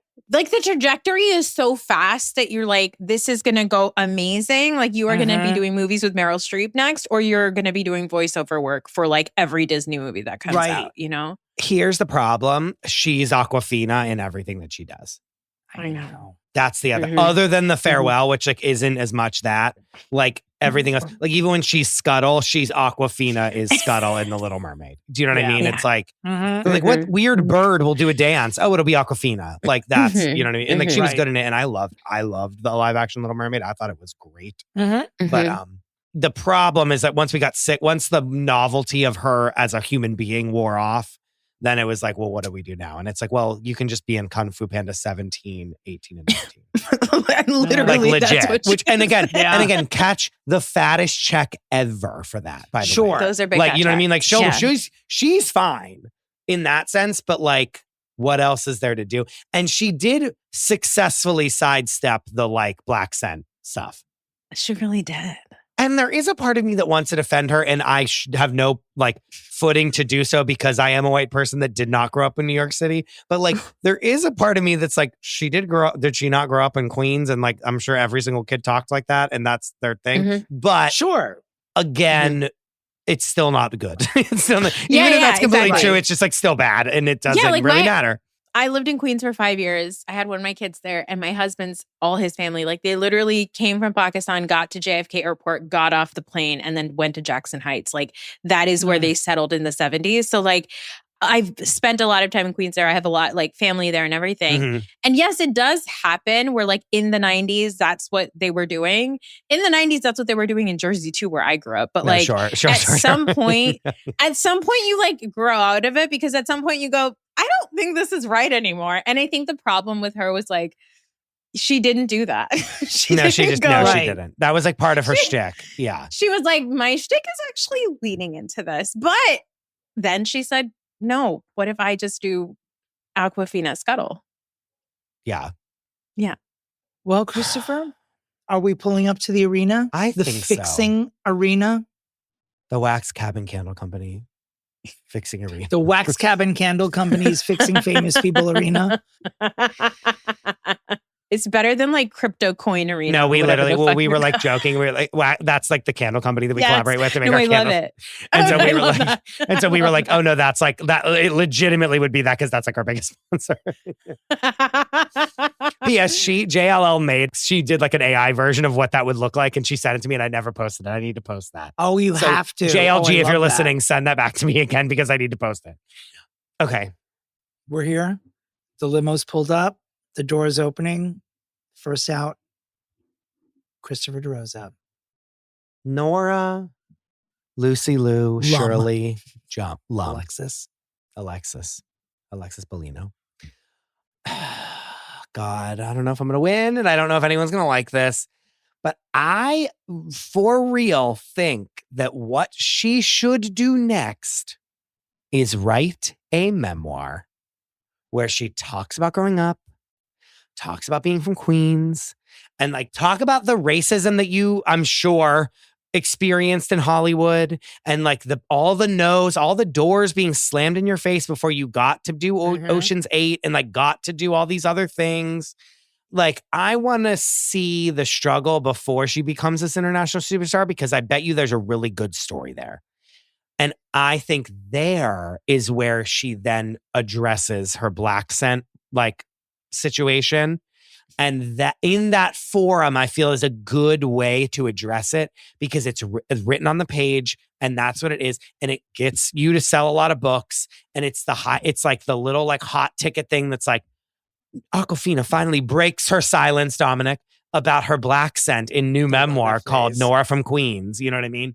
And like, I would buy that. I would listen to the audiobook of her talking all about her, like, you know, me doing rap in my bedroom as a teenager, and one of them being called My Vag, and one of them being called Yellow Ranger. And now look at me, Queef. Why do you always skip over Queef? Because it wasn't as famous. And what about Mayor Bloomberg, parentheses, whatever margaritas? Big margaritas or something. But like, I would love to hear that about her. And that is a good place for her to like address it and like have it live, and then like walk and then have it just be in the book, and that's it. And then she never has to talk about it. Do you know what I mean? And that I think, and that too, then it brings her back into the circuit of like, oh wait, she should be in this movie. She should be in this movie. And that I think gets her back in the conversation if the memoir is really good. And that's my pitch. I wish I had a more cockamamie situation, but I think a memoir really, really does well for her. I too will be leaning on an idea that I may have used for other people before. I can't remember, but I actually have 2 prongs for my pitch. Okay. The first is that as far as addressing the Black scent, I'm not trying to be controversial or brave or personal or tell a woman what to do or how a woman should present herself. But I think going back to her name, her biological name publicly is probably a good first step in sort of erasing that part. Like, let's not be known as Awkwafina, let's be known as Nora. Even if it's just an eponymous Nora, you don't even need to use your last name, but be, public about it. My feeling, the reason that she dodges it so much to me is that it's an uncomfortable conversation. If you are Asian and growing up in Queens, like Noor just said, it's not expected that you're going to speak with a Black accent, but you're also not going to be like thrown out of your school for doing that because a lot of kids are talking like that who are not Black. And I think it's an uncomfortable thing for most people to talk about. But I think maybe going back to Nora is the first thing. But I think that Nora Lum appearing as Mary in Oh Mary sort of brings a lot of shit together, because look how much fucking press Maya Rudolph is getting. It's Oh Mary. I'm going to be obsessed with it forever because it's not just a Broadway show. It's incredible. Hamilton. It's the comedy version of Hamilton. Like anyone who goes in and out of it gets national coverage. It's just that property. It's just what it is. And like, there's like national investment in who takes these roles. She'd be perfect for it. It is a Broadway show. It does legitimize anyone who appears on Broadway, except, maybe for Rinna and Erica Jane in Chicago. Yeah, but still, this is a stunty show, not like the way Chicago is. This is like, you got to have like some chops to be an Oh Mary. You got to have comedy chops, and she does. And I think she'd kill it. Would she be better than Jane Krakowski? I don't know. That's a tough one, because Jane was really good, as was Jinx. But that's my pitch. Nora Lum as Mary in Oh Mary is the pitch. There, I've tied it all together in one. Oh my God. Bow. Wow. Beautiful Okay. pitch, Dominic. Okay, well, amazing. Thank you, Christopher. And it was a journey. We were like, first the name, and then I loved it. I loved all of it. By the way, bringing up the thing about like growing up in New York and having a Black accent or using it, an accent or whatever, and like use it. Hello, our beloved Zoran Mamdani was trying to be a rapper. Yeah, so like, period. Thank like you. Period. Thank you. And look, he just came out today and he said, no more debt in New York City anymore. So anything is possible. Okay, both of those pictures were so good. I love them both. I love Oh Mary. I got to see Oh Mary with Titus. I don't know his last name. We didn't see it with the Burgess. Yeah. I always was he good in it? I'm sure he was Andromeda. incredible in it. He was amazing. I heard he was great. He was amazing. I'm trying to go right now because Maya Rudolph's there. And I want to go see her, obviously, because she's like, I'm obsessed with her. But I think both of those are so good. We talk about it almost every week. Every week almost, like, Oh Mary comes up in some way. It comes up every week. Like every time there's a new casting, we are so excited for it. It's so great. Play your cards right. You might be the Oh Mary arena. You never know. You never know. Great. Can you imagine? Even better. I'm not to sweeten my pitch, but during the cabaret section that ends the show, Nora Lum could sing Queef as part of one of the songs at the end. Why not?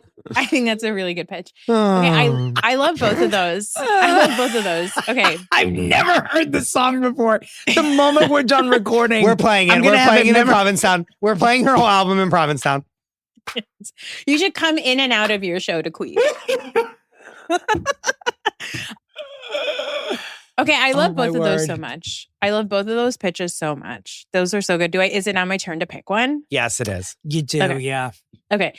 I want to say the memoir is such a good idea because I'm thinking about how Lena Dunham, for many of us, kind of like disappeared for like a decade. She did Girls. She had some bad takes. Everybody was like, Lena, shut the fuck She up. covered up for an assailant on her set. Never forget. Yeah, it was like bad. She once came out and said, like, I don't really get people who get abortions because I never got one. And everybody was like, oh, Lena, you didn't have to tell anybody that. That could have just been a text you sent your friend. Or just don't speak, or just say nothing. Again, I was saying it on the Pre-Fixe a couple episodes ago. Just say no comment. Why can't you just say no comment? Anyway. Yeah, it never hurts to shut the fuck up. Yeah. So she like disappeared. And then we were like, okay, I guess that's it. She's done. And then she came out with this book, Fame Stick, that everybody's listening to. I'd be lying if I said I'm not waiting for my library to have it available. I have it on, I'm on the list. And I'm excited to read the book. But she disappeared. She wrote this book and then she did a couple of shows. She like wrote a couple of shows that were like received somewhat well. And then she was at the fucking Met Gala this year. So I was like, oh, Lena Dunham is back. So I think we recall that Met Gala. Yeah, that fucking dress. The ugliest dress I've ever seen in my life. Yeah. Atrocious. That's one way to remind everyone you're still here. Yeah. Yeah. But I think it was one of those things where everybody, like, if you wait 10 years and then you write about the thing that everybody like pseudo canceled you about, because the other thing about Awkwafina, and I think this is true about Lena Dunham, is that they both were canceled pre-cancellation, pre-people actually like taking to the streets and like going to the internet and being like, I'm not going to support this person anymore. Like Awkwafina got it right at the beginning of that period of time. And then she like disappeared. So I think waiting 4 more years and then writing a book, she's going to be on the Met Gala carpet, in 4 years from now, and everybody will forget. So I think that's a really good pitch. I do really like that. But I am on record and any platform I've ever been given to shit on Kumail Nanjiani. I don't like him. And this is not a podcast about him, but let's talk about it. It's not. Okay. It's not. I don't like him. I really hate him. He pisses me off as a Pakistani woman. People have told me he's really rude. I hate him. People that have worked with him said that he's very rude. I mean, The Big Sick, that movie was supposed to be about a Pakistani family and a white family. And he like made Ray Romano and like Holly Hunter was like the mom of his wife or whatever, is like his mother-in-law. And they were like these complex, wonderful, amazing characters. And his family was played by like all these actors who were really good, but they were like one note, one dimensional. Yeah. He had a scene in the movie where he took a stack of pictures of brown women that were potential, like, people were like introducing him to. Yeah, like he was going to get married to. He burnt the stack of pictures. And I was like, you're burning a stack of pictures of brown women in your movie and you kept that? Like, that's not a story that you want to tell people. It was weird. Anyway, I hated him. Then he was on Marvel and he got really ripped and everybody was like, you don't look good. You're ripped, but nobody thinks you're hot. They also, people felt betrayed because he was like super nerd and then he showed up looking hot and they were like, why'd you abandon us?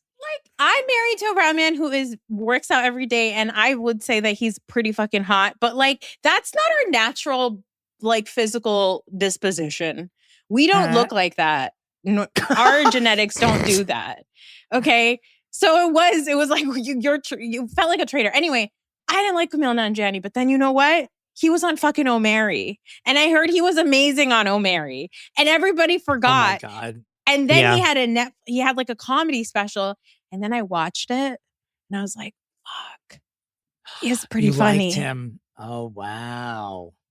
And then the other thing he did, which I would suggest add this on to whichever pitch we go with, is he once went to like a Pakistani restaurant in LA and he ate biryani with his hands and then he spoke in Urdu. And I was like, well, all is forgiven for me.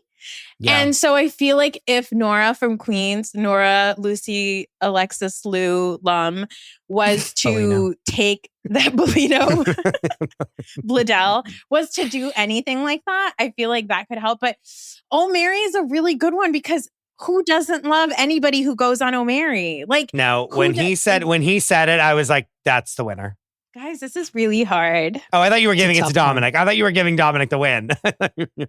And I thought Chris was winning. I actually already wrote Chris on the form and then I deleted it when she said she liked O'Mary. I'm really filling out our shit right now. I know. She won't shut up. Now she's talking about Kumail Nanjiani. I don't know where the fuck this is going. No, I love that. This is like my favorite tangent of the year so far because we should probably fix him next. No, you do need, well, whatever. Not really. You said all is forgiven. It's fine, I guess. I think I'm going to give it based on, it's probably recency bias is because I love O'Mary. I am going to give it to Dominick, actually. It's beautiful. Yeah. It's a perfect thing for her to do, actually. I accept your honor with my gratitude. Thank you, Noor. But Chris, a wonderful and compelling pitch, which I liked even more when Noor showered it with praise. I'm like, oh, this is right. Like she's only, as long as she wears a good dress to the Met Gala, she can turn it around the way that Lena did not. I bet she has a deal for a memoir right now. I bet you she actually has one. 100%. No, and you know the other thing that helps these people is you need that person to go on one podcast and make 3 comments about a scandal happening on Bravo. And everybody's like, my God. No, literally. Mm-hmm. Oh my God, Awkwafina, you're so funny. I love you. I always loved you. I don't know what the deal is. No, legit. And she's like, Amanda's a bitch. And then it's like, yeah. It's like, that should be like your backup. If you guys don't get time to figure out how to fix a person, that should always be your thing. You're like, I don't know, go on a fucking Bravo podcast. It always does work because even like when Wilson. When Julia Roberts is like, I love Bravo. Like, I was like, love you so much. Like, she was like when John Hamm is like, I watch Real Housewives of New Jersey every episode. And I was like, so John Hamm has seen my face before. Like, got it. Like, Dominick, beautiful win. Thank you, Christopher. Noor, this has been an absolute whirlwind, and we loved having you here. A queef wind. A queef wind. A whirlwind of queefs. Please tell everyone where they can find you and where you can be found and where they can listen to your podcast. Thank you so much again for having me. I love chatting with you guys. You could find me on Threads and Instagram at The Reality Is Pod. And you can listen to my podcast everywhere podcasts are heard. It's called The Reality Is Podcast. And you can also find me on Patreon for extended episodes and video content and ad-free feeds at patreon.com/The Reality Is Pod. Thank you. Dominick, where can people find you? My website's domentary.com and my Instagram is at Dominick Pupa. And I will be doing a little Pride tour that starts in just a few weeks in the month of June, second half of June. And then I have a residency in July in Provincetown at the Red Room. You can go to my site or my Insta for all the links to all of that. Christopher, where can the listeners of our podcast find you on the World Wide Web? You can find me at the Chris DeRosa. You can find the show at Fixing Famous People, and you can find the Patreon at patreon.com/Fixing Famous People. I wish you both well, and as always, where's Shelley? Goodbye.